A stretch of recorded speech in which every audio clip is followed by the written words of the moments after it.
Ketua Umum Partai Gerindra Prabowo Subianto menyebut nama Erick Thohir, Gibran Raka Buming Raka hingga Ridwan Kamil saat disinggung soal bakal cawapres yang cocok mendampinginya di Pilpres mendatang.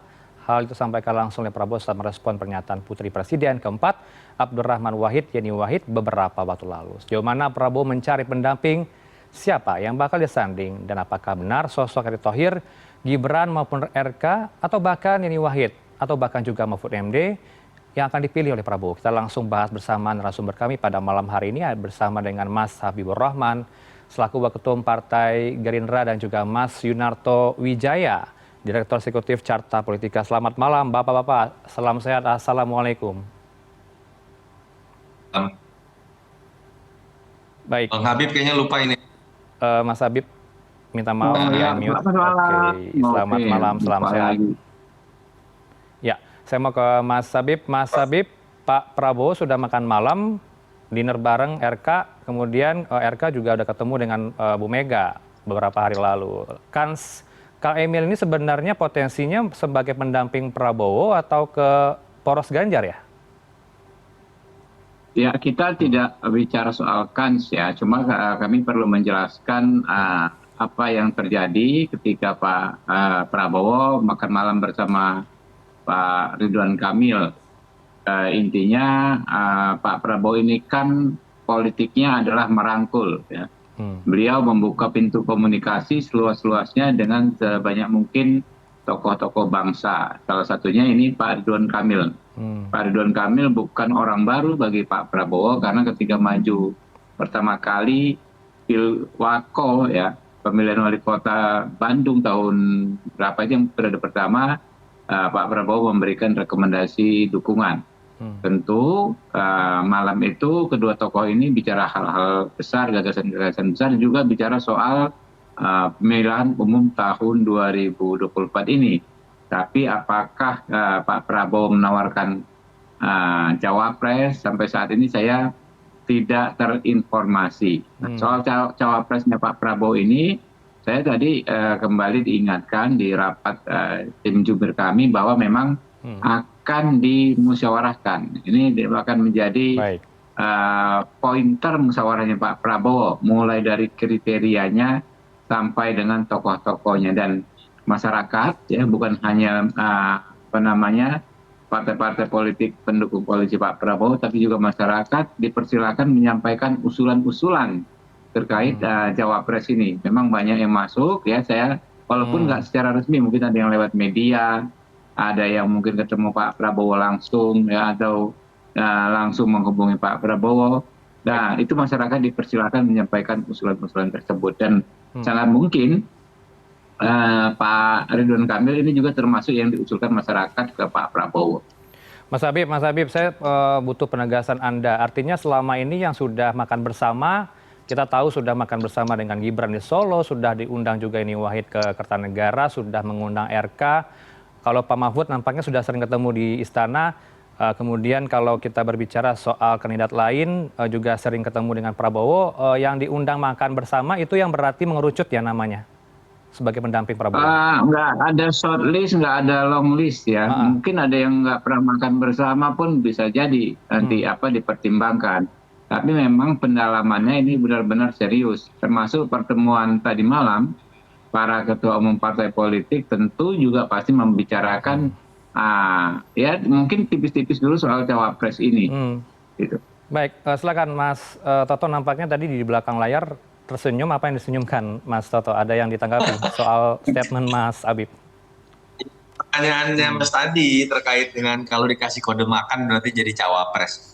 Ya, saya pikir ada beberapa indikator ya. Kalau kita coba meraba nama-nama yang kemudian bisa dilirik oleh Pak Prabowo. Yang pertama, kalau indikatornya partai terbesar tentu saja Golkar. Yang kita tahu adalah partai terbesar yang tergabung dalam koalisinya Pak Prabowo. Di situ hasil Munas atau Rapimnas mengatakan bahwa yang dimajukan adalah Pak Erlangga. Tapi memang di situ ada problem. Pak Erlangga dalam konteks survei cenderung baik dalam konteks capres ataupun cawapres angkanya sangat kecil. Sehingga kemudian dalam pemberitaan di media yang lebih banyak disebut adalah nama Kang Emil. Walaupun dia bukan ketua umum. Dan itu juga menjadi semakin menarik diperbincangkan ketika Bang Ahmad Muzani dalam sebuah acara di kader-kader Gerindra Jawa Barat itu mengungkapkan nama yang muncul adalah Ridwan Kamil selain nama Gibran misalnya, selain nama Erick Thohir, bukan nama Erlangga. Yang kedua, kalau berbicara dari kebutuhan secara elektoral, variabel komplementernya memang Pak Prabowo kalau kita lihat 2 kali kalah dengan Pak Jokowi, salah satunya menurut saya adalah salah berhitung mengenai Jawa Timur. 2014 yakin menang, tapi kemudian suaranya 46%, cukup tinggi, tapi masih kalah dengan Pak Jokowi. 2019 ketika Pak Prabowo sudah menaikkan angkanya di Sumatera dan Sulawesi, tapi di Jawa Timur mengalami penurunan drastis di angka 34%. Itu yang kemudian membuat para analis menerka kenapa sih Pak Prabowo jauh-jauh hari 2022 pertengahan itu sudah menggait PKB. Karena Pak Prabowo tidak ingin mengulangi kekalahan di Jawa Timur. Dan kita tahu sekarang kondisinya secara aktual Gus Imin keluar ya dari koalisi Pak Prabowo. Sehingga kalau bicara mengenai variabel komplementer di Jawa Timur, tentu saja Pak Prabowo membutuhkan sosok yang kuat di Jawa Timur misalnya, seperti misalnya Pak Mahfud atau Ibu Khofifah. Yang ketiga, kalau variabel atau indikatornya adalah strategi Pak Prabowo menempelkan dirinya dengan Jokowi, tentu saja orang akan berbicara mengenai anak kandung Pak Jokowi, Mas Gibran. Dan kita tahu sekarang kita sedang menunggu gugatan di MK, apakah Mas Gibran akan lolos tanda kutip ya atau tidak dari sisi persyaratan. Ada juga istilah anak emas gitu ya, Mas Erick Thohir yang dianggap dekat dengan Pak Jokowi, sehingga kemudian bisa menjadi simbol bahwa ini adalah bagian dari keberlanjutan. Saya pikir banyak variabel di situ. Nah, ini sebuah kekuatan, tapi sekaligus juga bisa kelemahan, karena ketika kemudian indikator tertentu yang dipilih, pasti akan ada pihak yang dirugikan. Dan itu yang kemudian jadi pertanyaan, apakah itu akan membuat peristiwa keluarnya Caimin bisa terulang kembali ketika ada pihak yang merasa dirugikan, harap jadi cawapres dan kemudian keluar. Baik, artinya variabel demografi, geografi, basis pemilih untuk nama yang sudah beredar sudah memenuhi kriteria tersebut belum ya Mas Toto? Kalau kita lihat dari basis suara kan penentunya Jawa Barat, Jawa Tengah, Jawa Timur. Kalau berbicara mengenai variabel geografi, memang sosok Caimin dulu yang diperkirakan kalau kita bicara 2022 bisa menutupi kelemahan, bukan kelemahan ya, Pak Prabowo kuat di Jawa Timur, tapi dalam 2 pemilu belum kuat untuk menang. Dan kemudian orang menduga apakah itu Ibu Khofifah, apakah Prof Mahfud, apakah Caimin. Sekarang minimal Caimin sudah dipastikan keluar. Prof Mahfud malah lebih banyak namanya disebut dalam konteks cawapres Ganjar. Ibu Khofifah namanya belakangan menghilang. Tapi kan yang kita tahu kalau bicara dari statement-statement, postingan di sosmed atau kemudian alat peraga yang muncul dari Pak Prabowo, belakangan ini kan dimulai dari awal tahun lebih banyak malah masuk dalam strategi mendekatkan dirinya dengan Jokowi. Kalau dalam konteks itu ya tadi kita sudah melihat ya, 2 nama yang paling disebut adalah Mas Gibran ataupun Erick Thohir. Apakah kedua nama ini secara geografi bisa menutupi kelemahan Pak Prabowo di beberapa daerah yang dia tidak kuat, misalnya di Jawa Tengah dan Jawa Timur? Sebetulnya tidak. Erick Thohir tidak cukup kuat di Jawa Timur. Yang lebih memiliki variabel bisa melengkapi di situ Mas Gibran, dianggap bisa memecah suara Mas Ganjar, saing berketat Pak Prabowo. Walaupun kita tahu juga ketika Mas Gibran maju mungkin ada hal-hal yang harus dihitung ya, terkait misalnya sebagian pemilih kritis yang misalnya merasa ini bagian dari politik dinasti. Itu yang menurut saya memang tidak mudah memutuskan nama yang bisa kemudian menyenangkan semua pihak yang sudah memutuskan mendukung Pak Prabowo. Mas Habib, menarik ya tadi dikatakan oleh Mas Toto, ini benar-benar apa ya Pak Prabowo harus hitung-hitungannya harus benar karena belajar dari pemilu sebelumnya. Tapi kalau saya boleh tahu juga sebenarnya dalam benak Pak Prabowo sudah ada belum ya satu nama? Mungkin sudah punya satu nama tersebut, tapi siapa Mas Habib? Tapi nanti jawab setelah jeda berikut. Tetap bermisal di CNN Indonesia Newsroom. Kami akan lanjutkan kembali usai jeda.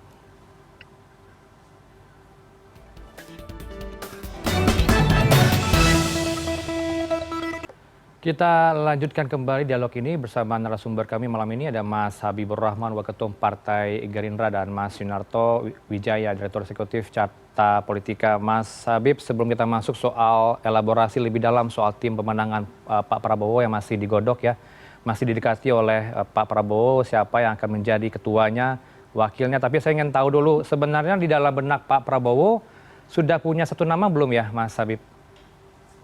Ya, Pendampingnya. kalau sudah punya satu nama pun saya nggak akan berani sampaikan di sini, Mas. Hmm.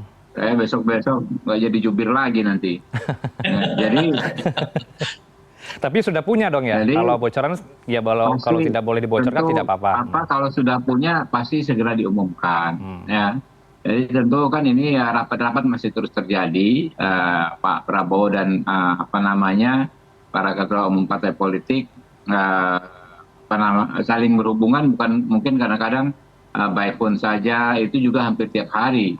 Nah, sehingga saya pikir tidak akan terlalu lama lagi juga ini soal cawapres ini.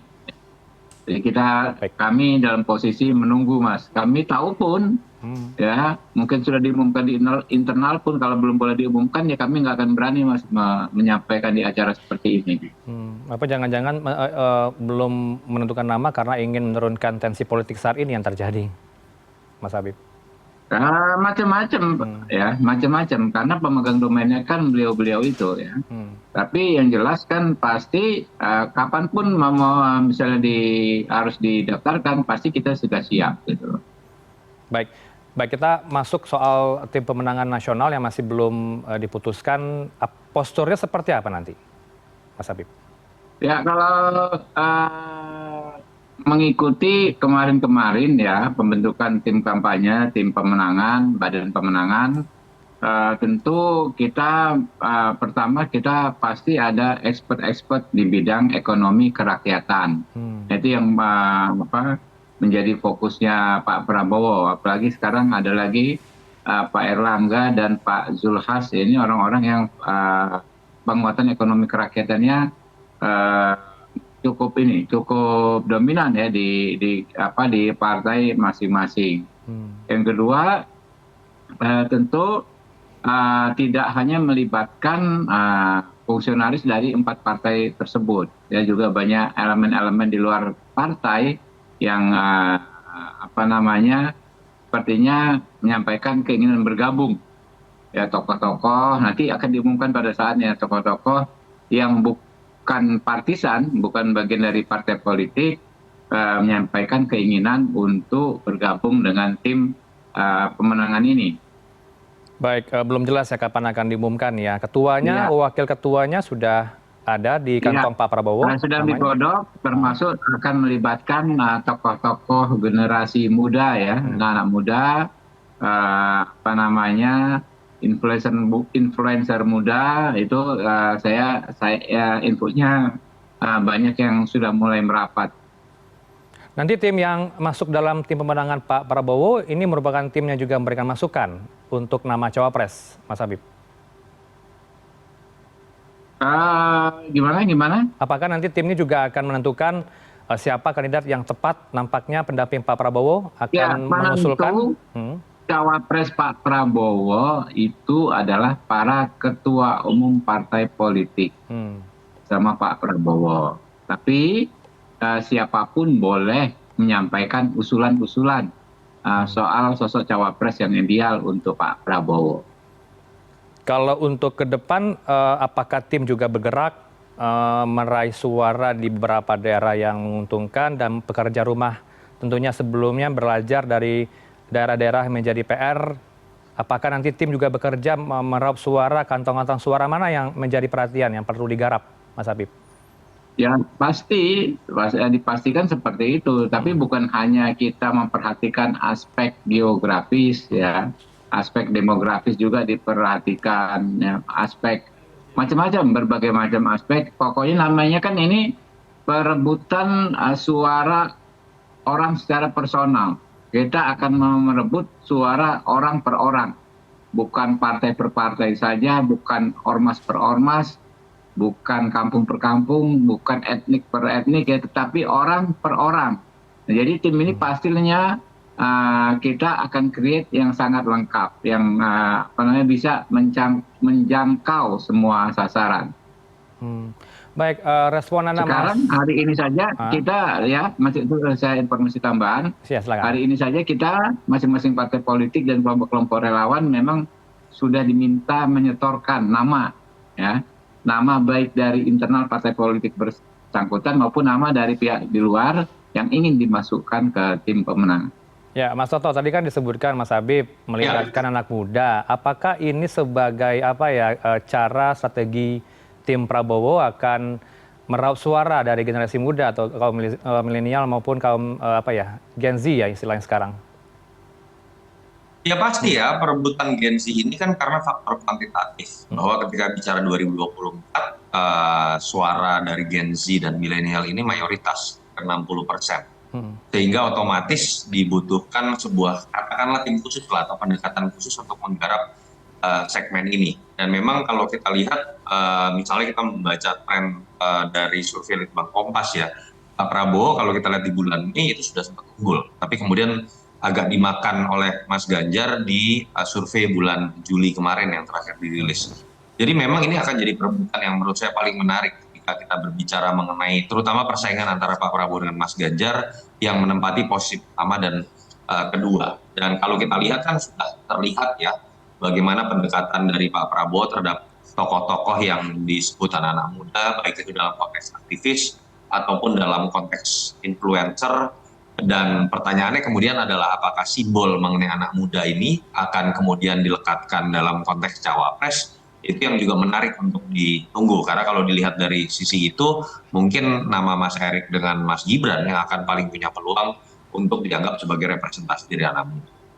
Baik, closing statement Anda Mas Habib, silakan. Tadi ada masukan dari Mas Toto, apakah kedepannya akan memperhatikan hal tersebut? Silakan.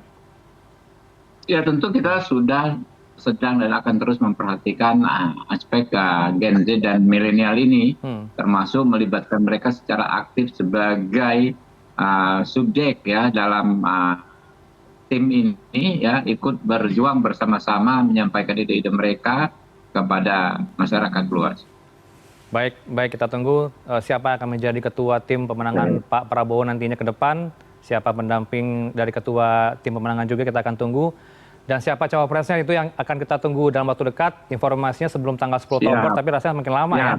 Soal waktu ya. Semoga secepatnya. Baik, semoga secepatnya. Terima kasih Bapak-Bapak malam ini bersama Newsroom. Ada Mas Habibur Rahman, Waketum Partai Gerindra, ada Mas Sunarto Wijaya. Sukses Bang Habib buat Dapil 1 DKI. Salam sehat. Assalamualaikum Bapak-Bapak. Waalaikumsalam.